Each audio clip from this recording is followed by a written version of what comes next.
Jadi yang dulunya misalnya di daerah-daerah yang maju, semakin seperti yang saya ceritakan tadi, ini, lalu sekarang sudah merembet. Dan kebetulan dalam beberapa waktu di Coge Babang itu, itu kan cerita para pastor bahwa kami sekarang banyak sekali yang bunuh diri, itu kan. Dan saya kira ada semua data-data juga di internet. Kan tinggal kita cari mengenai data-data itu. Bahwa mungkin hanya 1-2 di kita itu tidak menjadi persoalan, bahwa ada macam keseringan tidak seperti dulu. Seperti itu. Kecenderungan itu. Itu yang saya rasakan dengan fenomena tadi itu. Kok kenapa? Lalu kemudian anak pun bunuh diri. Hanya karena masalah-masalah sepele. Hal-hal ini. Sehingga cerita bunuh diri itu ya macam menjadi cerita apa namanya? Ya hampir tadi seperti yang juga Romo sesangkan. Dulu dengan sekarang kalau bicara bunuh diri itu kan agak beda. Dulu itu agak terbatas. Sekarang ini sudah menjadi bertambah. Artinya hal-hal ini yang perlu yang maksud saya angkat itu. Dan waktu saya kemarin apa itu pastor dari apa ya pastor benar. Ini harus diangkat dari apa? Karena itu sudah menjadi gejala dan itu terjadi sejak anak kecil juga sudah ada yang bunuh diri. Ada. Ya seperti itu. Kalau dulu kan bunuh diri ya mungkin banyak orang tua ya. Ya, karena remaja sekarang bunuh diri. Dulu ada bunuh diri itu karena pacaran gitu kan. Tapi SD bunuh diri hanya gara-gara tidak beri sepeda motor, tidak izinkan HP, sebenarnya ada itu. Nah ini kan pertanyaan. Jadi memang betul pasti masalah psikologis. Nah psikologis ini pasti diciptakan oleh lingkungan, situasi, dengan tuntutan, dengan segala fasilitas kemajuan yang kita miliki. Seperti yang tadi saya contohkan, di Jepang itu angka bunuh dirinya tinggi di negara-negara maju, termasuk di Eropa, seperti itu. Nah saya lebih cenderung melihat itu mengapa itu menjadi bicara khusus itu. Lalu itu kan menyangkut pastoral gereja. Dan mungkin orang tidak lagi menghargai seakan-akan bunuh itu ya hal biasa, seperti itu kan. Padahal ada dari perintah Allah dan lalu mengenai yang kalau istilah sekarang itu sayang kehidupan. Ya, itu sayang kehidupan. Apa itu? Itu sebagai tema itu yang sebenarnya pro-life dan pro-life. Seperti itu. Jadi pro-life kan bukan hanya bicara soal pengguguran atau apa, tapi kasus-kasus ini hal-hal seperti itu. Tanda-tanda ini, tanda gejala-gejala ini harus kita apa itu maksud saya itu? Seperti ya, supaya itu menjadi dibahas pada keluarga-keluarga di mana-mana. Karena cerita itu sekarang menjadi apa? Hanya sekarang itu apakah dijoinkan dengan yang tadi itu luka batin? Nah, kalau memang pertanyaannya luka batin anak seperti apa besarnya dengan sampai bunuh diri dengan luka batin yang sudah dewasa, yang memang sudah mungkin menahun. Lalu kenapa orang bisa menahun dalam satu seperti itu kan? Nah itu kan tindakan psikologis. Lalu kemudian itulah yang mau didalami itu maksudnya begitu. Membantu supaya kita juga mau sendiri dengan anak-anak kita. Ya, jangan lupa sekarang zaman instan kan? Zaman instan itu istilahnya. Mau serba cepat.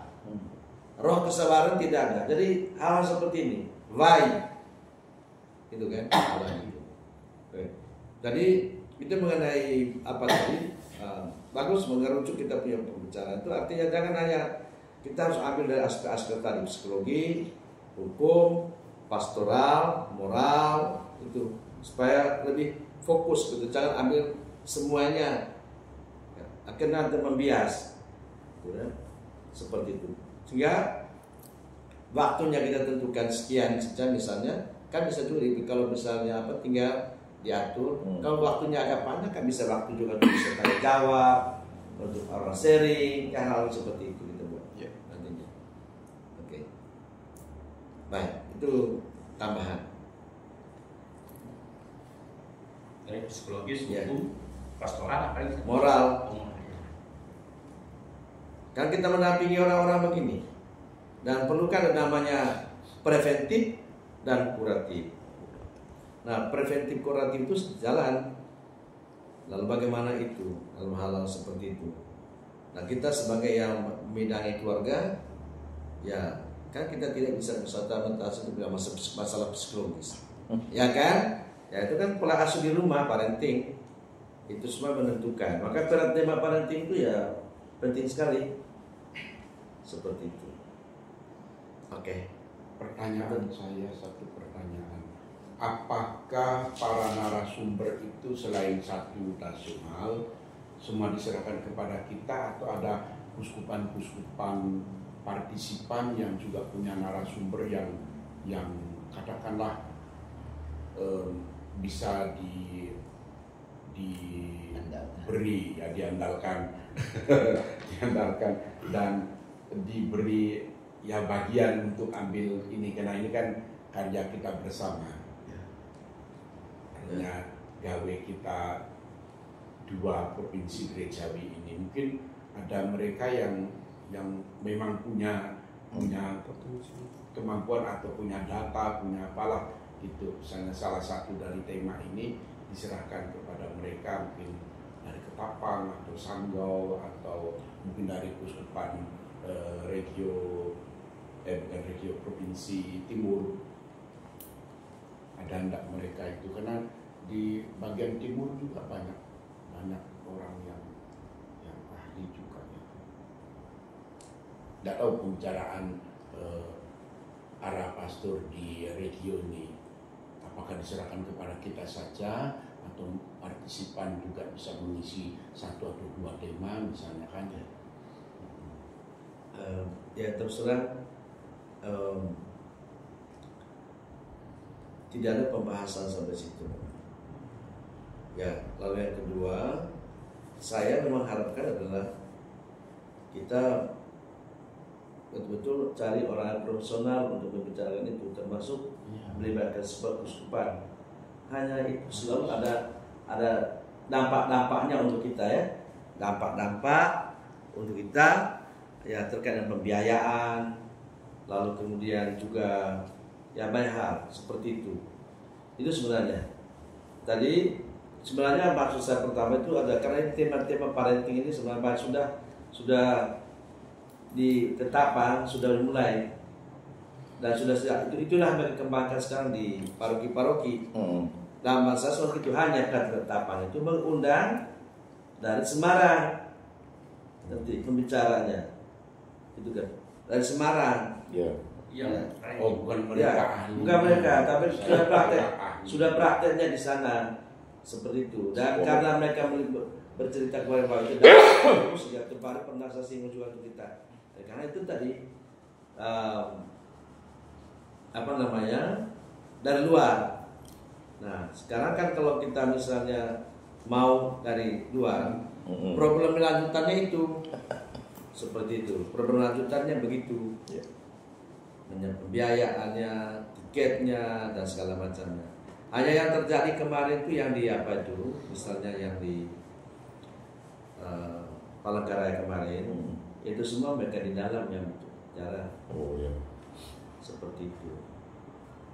Hampir semua dari paling satu yang dari Banjarmasin, ketuanya ketua satu, tapi semua Banjarmasin Palangkaraya internal. Itu seperti itu.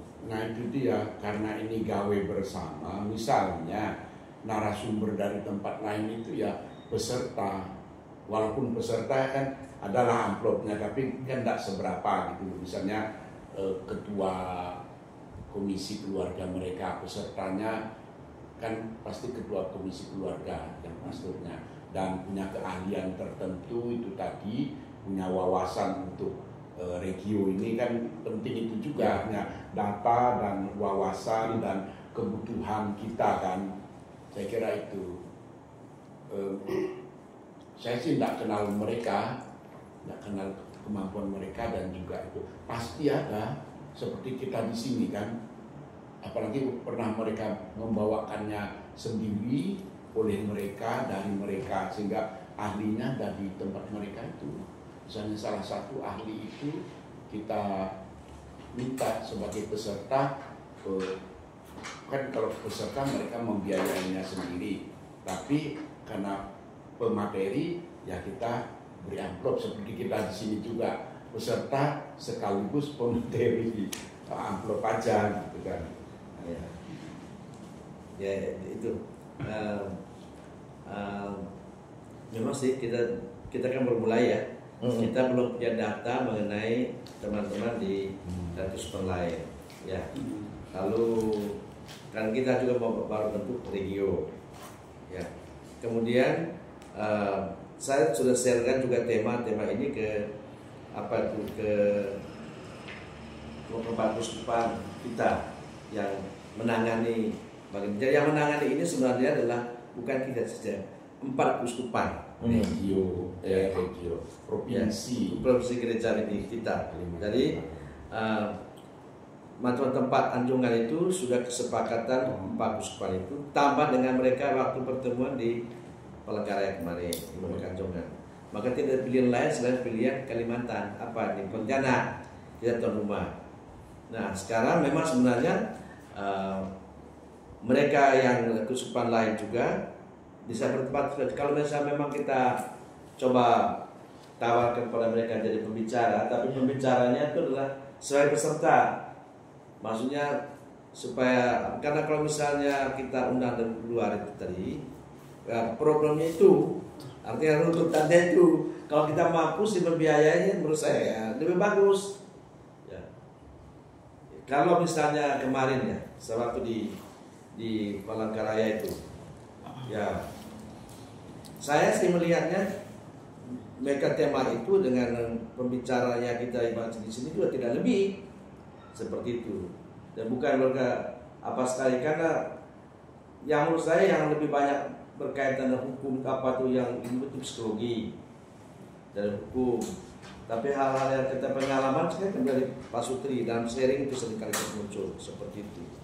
Kemudian karena saya sendiri tidak punya data mengenai yang ahli sekali bagian-bagian itu dan juga termasuk teman-teman yang lain tuh sepertinya tidak punya data juga tentang itu, maka saya tidak bisa, kalau misalnya kita punya rekomendasi bisa.